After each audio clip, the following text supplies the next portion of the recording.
we've done a little bit of production. We're trying to we want to bring some segments into the show, right? And we figured a strong one would be Beard Travels.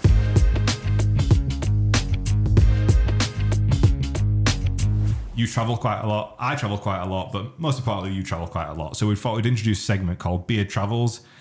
We have got an in-house band on its way, TBC. So there might be a jingle, but there will be a jingle at some point. I do love a good jingle. Yeah. So tell us a little bit about your recent travels, sir. This is the main. Normally you just say, "Oh, how's it been?" But now we've got an actual segment. Yeah. It was. I was in Philadelphia predominantly, or around Philadelphia. I wasn't really in. Did you see the Fresh Prince? No, I realized probably about halfway through a trip that that was in. I was never like a Fresh Prince of Bel-Air fan, to tell you the truth. What, so you didn't crack any dad jokes? No, I didn't. I didn't even know that Bel-Air was in Philadelphia. No, it's not, is it? I think he moved from. This is in the Philadelphia metropolitan area. No, he moved from Philadelphia to his auntie and uncle's house in Bel-Air, which I'm assuming. George, can you tell me where Bel-Air is? It might be in California. Oh, right. I thought it was maybe like a suburb of Bel-Air, Los Angeles. Yeah, so he moved from Philadelphia to like the posh part of Los Angeles. So he's like, that's the story. That's why I'm thinking it, because the song goes like in West Philadelphia, born and raised. Yeah. No, I didn't make any cracks about it, but I was in Philadelphia, mostly New Jersey as well, because the whole way they cut up the states around there is mad. You could go from like Pennsylvania, New Jersey, New York in about 15 minutes. Oh yeah.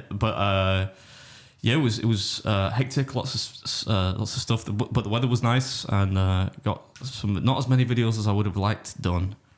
Why? What was the cause of that?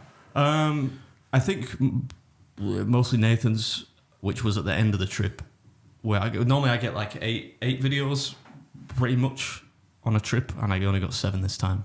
Oh, because you can't, like, ESPN have official rights to Nathan, so you're not allowed to film it or anything. Not that I would have anyway, but that meant that took up because obviously the day before you don't want to eat, although I did, and drink, and then the day of you do the contest, yeah, and then you go out and you drink a lot more, and then the day after you really don't want to eat.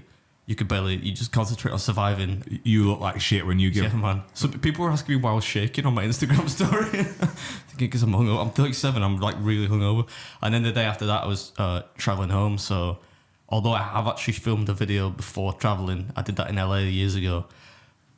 Doing it at that point, told me never to actually do it again, because you don't want to get on like a really long flight after you've eaten tons of food. So that was essentially 4 days without filming. Oh, right. What can you give away what sort of challenges you got up to, like sort of thing you got up to whilst you was in the various states? I normally make a gag at this point. So, nobody listens to this, but apparently 5,000 people do at least, and more, because that's just watching. That was just YouTube. Yeah, the last video has done 5,000 plus views. Yeah, so there's some good ones. Like there's not a burger or a fried English breakfast in sight, so you'd be happy to hear that. But yeah, there's some cool ones. I did day one's kind of a write-off. That's not that good of a video. I'll tell you that. I should be big enough. It's all right. But there are a couple of good ones in there. There was which one was a write-off? Come on, tell us what that is. That's episode 1. Yeah, but what was it? Oh, it's just a burrito. Right. To be fair, it's only been beaten like 5 times in 7 years, which is, I think, largely because it's kind of in a bit of an odd place. Because I went there, I flew into JFK, right? Yeah. And then drove to Philadelphia.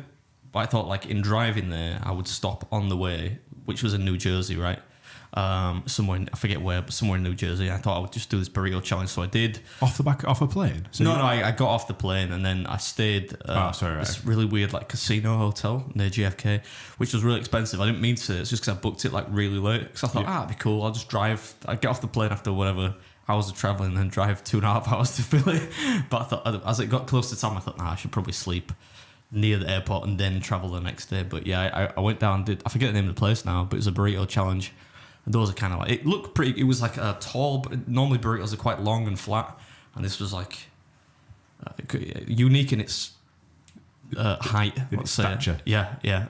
But yeah, that was day one. But yeah, I did a lot of cool ones. There was probably my favorite from the series, I reckon, is did this like giant deli sandwich at a place called the Kibbutz Room, which is like a Jewish style deli.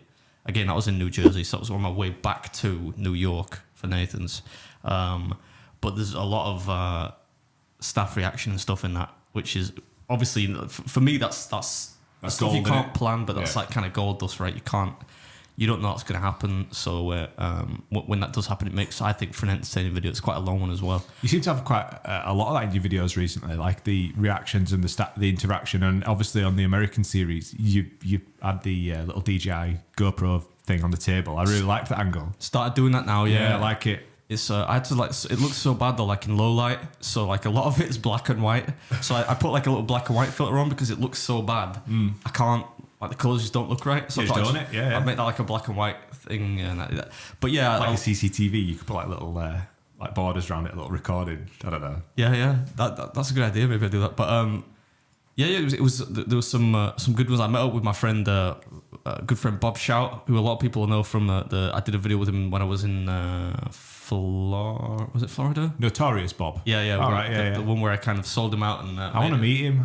He just looks like he seems like a really nice guy. Yeah, he's a dude. But I wouldn't. He invited me to his house one night, and I said, I'm editing Bob. He's like, I'll come around for a few drinks. So I ended up going around. I got bitten by a mosquito. Actually, I don't know if you can see it. In his garden. We did 2 videos together actually. 2 like team, because there were some team challenges, right? And I'm sure Bob probably didn't need me, but he could have probably done them by himself, right? But I think he was waiting for me to come out there and. That's nice, isn't it? Yeah. But it was funny because I went to his house, right? And he's got all his. For people that don't know, Bob, Notorious Bob Shout is like one of the greatest competitive eaters of all time, right? And he's won tons of stuff, right? You know, contests and all that. And he was showing me all his paraphernalia, like he won a car, right? For winning this contest, which doesn't exist anymore, called Wing Bowl, which is a big deal in Philadelphia. They used to pack, I don't know what stadium it was, but they used to pack out a full stadium. It wasn't a Major League Eating contest, right? It was like an independent thing, but they used to carry the competitors in on floats, right? Like wrestling entrances and stuff like, man, it's crazy. And the prize that you got for winning was mad. But he was showing me like he had this, he got like a personal reg which said like Wing Bowl, but it was like W1 Wing Bowl, you know. And he was showing me a lot of his cool, just all his mad memorabilia. So that was nice. But then I walked in and I met his wife. It's the first time I've met his wife. And the first thing she's like, I said, it's nice. I was trying to do my my Hugh Grant, you know. Oh, it's very nice to meet you, know, all that stuff. And the first thing she asked me, she's like, so Adam, what do you think of America? And I'm thinking, does she mean like the geography of it or like the people and culture? And I'm like, yeah, well, what do you mean? And she's like, oh, well, how do you find, you know, the people and the society? I'm thinking like, this feels like a Roe versus Wade question. Yeah. And I was like, well, you know, the weather's nice.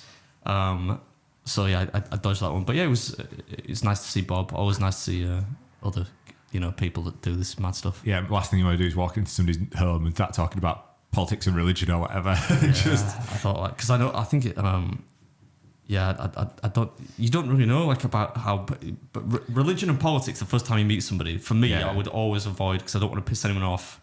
But his family are really nice as well. Yeah, so I think it's house is fucking huge as well. Yeah? Yeah, man, it's massive. I mean, fucking hell, you get some houses out there for no money, don't you? Yeah. Like might move out there. I would, for sure, move out there.